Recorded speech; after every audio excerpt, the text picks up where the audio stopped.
Muraho neza turabasuhuje aho muri mu mpande zose z'isi zitandukanye amahoro y'Imana abane namwe nta handi muri kuri Mubwire TV wakubaza ngo niki tubwira abantu ko ari beza tubwira abantu ko tubashimira tubwira abantu ko tubakunda tubwira abantu ko ari ingenzi nyuma yo kura tugasanga abantu benshi bakomerekejwe n'amagambo atari meza twaravuze ngo niki twakora reka twereka abantu urukundo kandi turubereke bakiriho tubwira abantu ibyiza byabo bagihari tubabwire ko tubakunda tubaha indabo tubaha impano bagihari mbere yuko rero tubabwira umuntu tugiye gutungura reka tubanze tubabwire ngo ukwezi kwiza iki nicyo kiganiro cya mbere dukoze mu kwezi kwa 11 turabifuriza ukwezi kwiza kubera ukwezi k'umugisha kubera ukwezi kw'imfura muzahirwe muzatungane muzaguke uburinzi bw'Imana umugisha w'Imana ibyo muzerekeza biganza byanyu byose Kristo azahira imirimo y'amaboko yanyu ndabakunda cyane muri ingenzi muri umugisha abantu bo kuri Mubwire TV dukomeje kubashimira cyane bantu mwakoze subscribe bantu mutwandikiye mugatubwira ngo mukunda ibyo dukora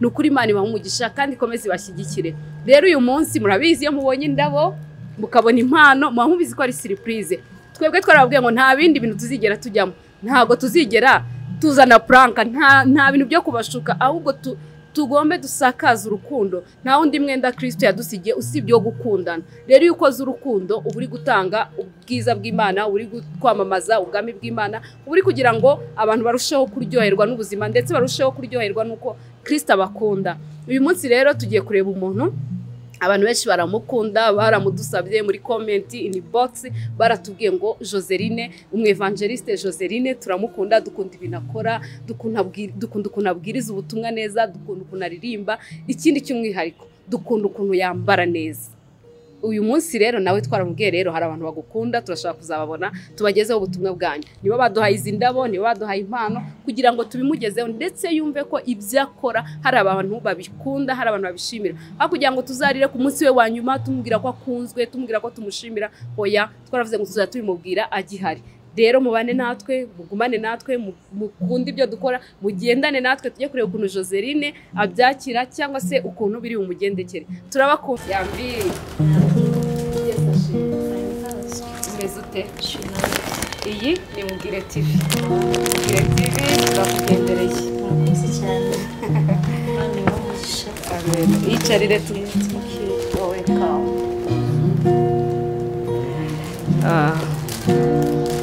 turabasuhuje nanone abantu bo kuri Mubwire TV nta kindi twe tubwira abantu ko tubakunda tubwira abantu ko ari beza tubwira abantu ko tubashimira tubwira abantu ko ari ingenzi mu buzima bwacu nyuma yo kura tugasanga abantu benshi bakomerekejwe n'amagambo atari meza bagiye babwirwa ikindi no kubona ko hari umuco wo kubwira abantu ibyiza byabo ku munsi wa nyuma bavuye mu buzima twaravuze twebwe ngo niki twakora reka tubwire abantu ko ari beza tubwire abantu ko tubakunda tubwire abantu ko ibyo bakora byose tubizirikana kandi ko ari iby'agaciro mu buzima bwacu tubibabwire bagihari natwe tugihari ni muri urwo rwego rero n'abakunzi bacu batubwiye bajya batubwira ati dukunda uyu muntu natwe tukamukunda tukavuga ngo reka tumushake tumugereho tubimubwire rero Joseline uri umuntu ukunzwe cyane ndetse ukunzwe n'abantu benshi ndetse n'ingeri nyinshi zitandukanye abantu babonye ibintu nkora bajya banyandikira bakambwira ngo se wazadushakiye uyu muntu wamugezeho ukamubwira ko nawe ibyo akora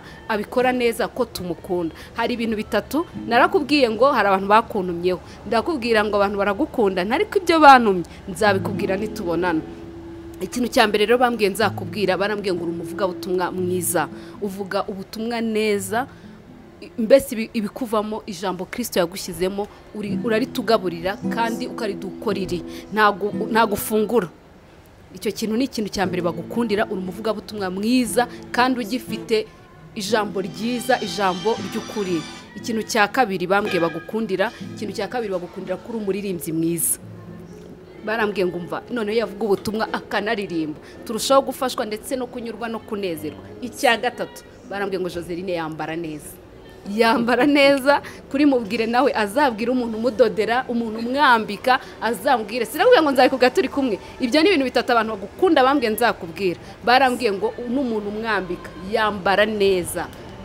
neza turabimukundira kandi ababerewe rero uriho ubwiza bw'Imana uriho umugisha w'Imana ufite igikundiro nta kindi kitugendereye, nta kindi gituma tubashaka, nta kindi gituma tubandikira. Twaravuze ngo nimba umuntu akora ibintu neza, nimba umuntu agira urwego rumwe atuvanamo akagira urundi atugezamo, ni ukubera iki tutabimubwira, tukabimubwira gihari, tukabimubwira turi kumwe nawe, apana kuzarira ngo Joseline aradusize cyangwa nanjye nkagenda hari icyo nari mfite kukubwira ntarakikubwiye nkasigara nicuza. Ugasanga umuntu yapostinze Sylvie naramukundaga, yo Joseline yari umuvugabutumwa mwiza yaradufashaga, kandi icyo gihe ntago bashije kumenya. Niyo gahunda rero ya Mubwire TV, nicyo cyatugendereye, n'icyo abakunzi bawe barambwiye ngo mva uzamubwire ngo turamukunda.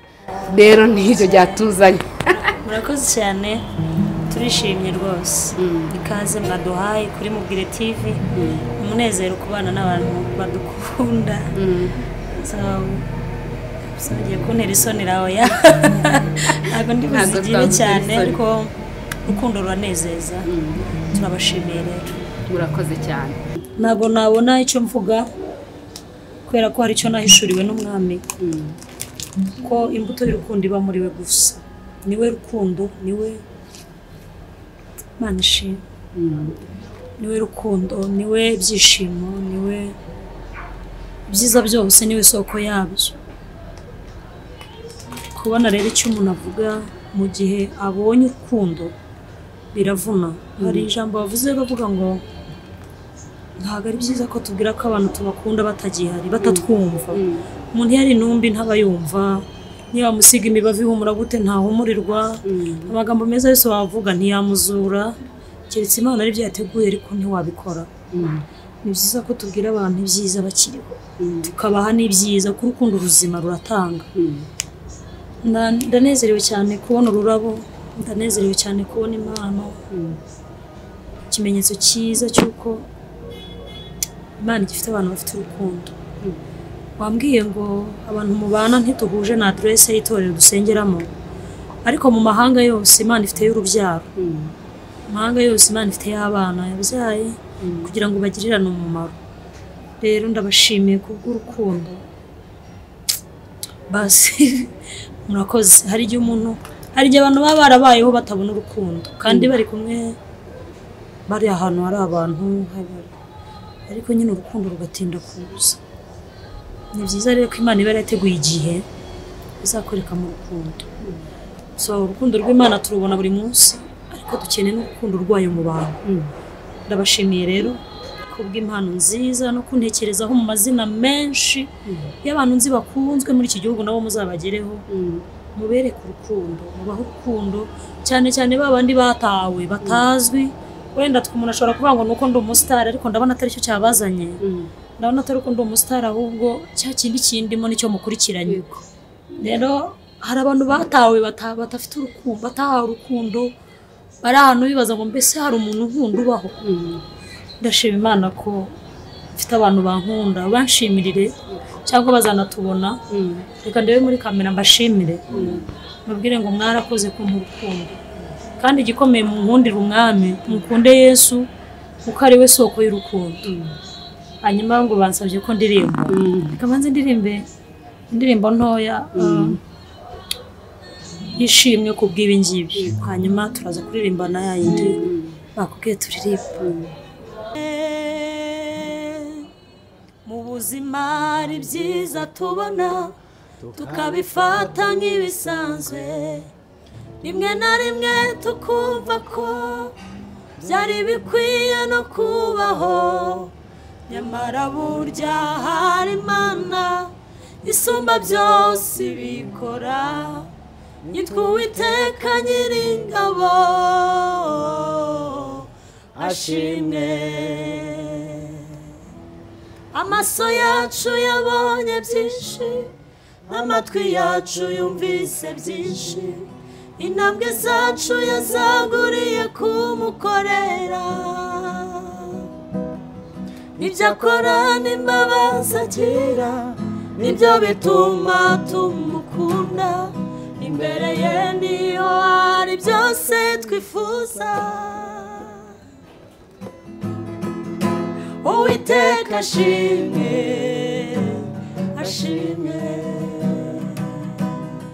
Amaso yacu yabonye byinshi, n'amatwi yacu yumvise byinshi, intambwe zacu yazaguriye kumukorera ibyo akora n'imbabazi agira nibyo bituma tumukunda imbere ye niyo hari byose twifuza Uwiteka ashimwe ashimwe nicyo gituma umutima wanjye utazatinya na gato nazarekura ubugingo bwanjye ngo buzimire burundu ibyo yakoze nibyo biduha ibyiringiro byuzuye yuko n'ibisigaye byose azabikora amaso yacu yabonye byinshi n'amatwi yacu yumvise byinshi intambwe zacu yazaguriye kumukorera ibyo akora n'imbabazi agira nibyo bituma tumukunda imbere ye niyo hari byose twifuza Uwiteka ashimwe ashimwe Uwiteka ashimwe ashimwe Uwiteka ashimwe ashimwe Uwiteka ashimwe ashimwe Imana ishimwe ko ibyiza byose tubibonera mu rukundo rw'Imana Mareka turirimbe ya ndirimbo bene data bashaka ko turirimba ibibutsa ko hari imirimo Imana yakoze mu buzima bwacu tudakwiye kwibagirwa na hato nubwo twaba dukize nubwo twaba dukennye nubwo twaba dushonje nubwo twaba twariye nubwo twaba twambaye cyangwa twambaye ubusa hari ibintu tudakwiye kwibagirwa mu buzima bwacu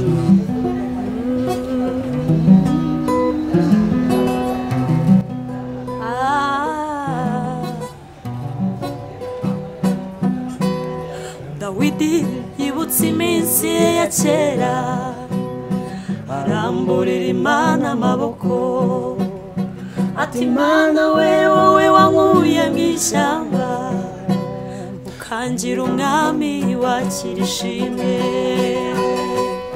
Dawidi yibutse iminsi ya kera aramburira Imana amaboko ati Mana we wowe wankuye mu ishyamba ukangira umwami wakira ishimwe ati Mana we wowe wankuye mu ishyamba ukangira umwami wakira ishimwe Mana we imirimo yawe niyo kwizerwa ibyo ukora byose ubikorana urukundo Mana we imirimo yawe niyo kwizerwa ibyo ukora byose biratunyura Mana we imirimo yawe niyo kwizerwa ibyo ukora byose ubikorana urukundo Mana we imirimo yawe niyo kwizerwa ibyo ukora byose biratunyura byose biratunyura ibyo ukora byose biratunyura Mana we ibyo ukora byose biratunyura iyo twambitse ukora byose biratunyura Mana we iyo tugaburiye ukora byose biratunyura waduhaye agakiza biratunyura ibyo ukora byose biratunyura turabana bawe biratunyuze ukora byose biratunyura hari igitero nzi abantu bakunda nacyo reka tukiririmbe dusubije amaso inyuma twibutse ibyo wadukoreye Mana we dusubije amaso yacu inyuma twibutse imirimo y'intoki zawe Mana we wagize neza twararwaye dukiza Mana we ibyo kurya waratugaburiye Mana we mu butayu waduhaye amazi kwambara baradukiza mana we tuzi ibyo kurya waratugaburiye mana we mu butayu waduhaye amazi tuzi byose ntibura ibyo kwambara ariko mana we waraturengeye ariko mana we waraturengeye ariko mana we waraturengeye ariko mana we waraturengeye cyane yatugoswe n'urupfu mana waraturengeye ariko mana we waraturengeye abanyarwanda ariko mana we waraturengeye ariko mana we waraturengeye mana ariko mana we waraturengeye ariko mana we waraturengeye ariko mana we waraturengeye ariko mana we waraturengeye ariko mana we waraturengeye ariko mana we waraturengeye. Amen, amen. Imana yaraturengeye, Imana yaraturengeye, Imana yaturinze gukorwa n'isoni, Imana yaturinze kwicwa n'ibyaha, Imana yaturinze kwicwa n'ibyorezo, Imana yaturinze kwicwa umva n'ibitebwa byose. Imana yaturamburiye amaboko yayo, izina ryayo nirihabwa icyubahiro. Abantu bari kuri mubwire natwe Imana yaraturengeye. Ni ukuri Joseline, Imana imumugisha cyane, Imana imumugisha. Turamushimira kubwo kwitanga, kubwo kutwemerera.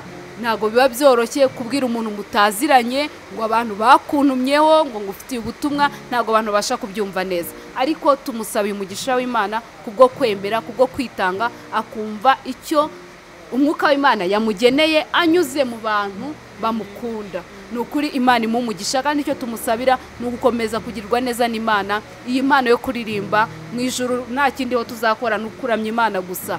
Rero yatoye umurimo mwiza, ahora yitoza, no mu ijuru tuzafatanya kuririmbana n'abera tuvuga ngo Kristo nahabwa icyubahiro. Rero turamushimira cyane, akomeze yaguke ubwenge bw'Imana, umugisha w'Imana, kurama byose bikugirirweho, byose bikuzeho, kandi n'ibindi byose wifuza byakubera ibigufasha gukomeza mu rugendo unezerewe. Ni ukuri hari ibintu Kristo ajya abantu ugakomeza gukora umurimo w'Imana unezerewe. Ibyo byose Kristo abikuzanire, abiguhundagazeho, turabigusabiye. Hanyuma rero twarabwiye abantu bo kuri mubwire, ni ukuri ntago twibanda ku basitari gusa. Narababwiye ngo ngiye abantu barantuma bakambwira ngo genda utubwire umuntu, kandi n'abasitari n'aba bantu bamenyekanye dukeneye kubabwira ko ibyo bakora babikora neza kandi bikatugirira umumaro. Nabo rero bakeneye ko tubibabwira, apana kuzabibabwira batarabashije kubyumva. N'abandi bose turabikora. Hari abantu nabo bareba nk'ibiganiro bingaye bitewe naho bageze, ngo ubuse ngo kuki mugera kuri aba gusa. Ni ukuri mureba ingeri zose, abantu bose bakeneye urukundo. Narababwiye ngo urukundo ntago baruvuga, urukundo bararutanga. Twereka abantu urukundo, turubahe, kandi tubabwire ko tubakunda bagihari bakibasha kubyumva, natwe tukibasha kubikora, kuko hari igihe bitazaba bigishoboka kubasha no kuvuga ngo ubwire umuntu ngo ndamukunda. Rero mubwire abantu ko mubakunda, ababagire neza mubashimire, ndetse no mufitanye ikibazo mugikemure, kuko uyu munsi ni wo wanyu, ejo sahanyu. Tubibe urukundo, abantu babeho bishimye, abantu babeho banezerewe, abantu bumve ko mu mitima yabo nta rubanza. Ejo hari umuntu wanyandikiye arambwira ngo wazanye cano nziza, ngo kuko ngo twakuze tubwirwa amagambo mabi, ngo twakuze tubwirwa ko tudashobotse, turi mu nyuro, mbese tufite ubuzima bubi bwuzuye gukomereka. Ariko nubwo tudafite abatubwira, tuzajya tuza kuri Mubwire TV twumvireho amagambo meza. Ndamubwira nti nukuri murakoze cyane. Rero nimba nta kindi natwe Kristo yaduhamagariye, nta bindi bintu muzatubonera, nta yandi matiku tuzajyamo, ntituzahanganisha abantu. Ntago target yacu ari kureba ikitagenda neza, ahubwo twebwe target yacu ni kureba ikigenda neza, kandi tukabwira wagikoze ko yakoze neza. Rero mufatanye natwe, muze tubwire abantu ko tubakunda, muze tubwire abantu ko tubashimira, muze tubwire abantu ko ari ingenzi. Bantu namwe mukurikira ibiganiro byacu, mutworohereze, abantu niba batutumaho mugiye mutwemerera tuze kubareba. Impamvu tubishyira no kuri kamera ni ukugira ngo abantu bamenye neza ko wamugane ibyo badutumye byabagezeho, ko byasohoye, nta kindi. rero turabashimiye cyane mukomeze musakaze ubutumwa bwiza natwe turi mu butumwa bwiza tubwira abantu ibyiza tubwira abantu ko ari ingenzi hanyuma abantu babone urukundo mukoresha share like comment munadutume ku bantu nimero ziriho na subscribe mutuma abantu mwokomeze mutumwa abonye Joseline yishimye narabwiye ngo nta muntu numwe turageraho ngo iki gikorwa cyange kubera iki nta muntu udakeneye urukundo nta muntu udakeneye kubwirwa amagambo meza ariko uzi kubaho ukunzwe inshuti zanjye nizo nirwa mbabwira ariko nanjye buzanungure ndeye ukuntu nifata kubera iki mba nibaze se ngiye nakwiyumva nese ngiye nabigenza bitewe n'iki nta muntu udakeneye gukundwa mureke rero twereka abantu urukundo tubwira abantu ibyiza dusakaza ibyiza ibi natwe Kristo azabiduhembera nimba Joseline ahagaze mu nshingano Kristo yamushyizemo akazikora neza natwe aha hantu ni Kristo hatuzanye nituhagarara neza natwe tuzabona ingororano dufatanye rero twese kugira ngo ubu butumwa bwiza bugere ku bantu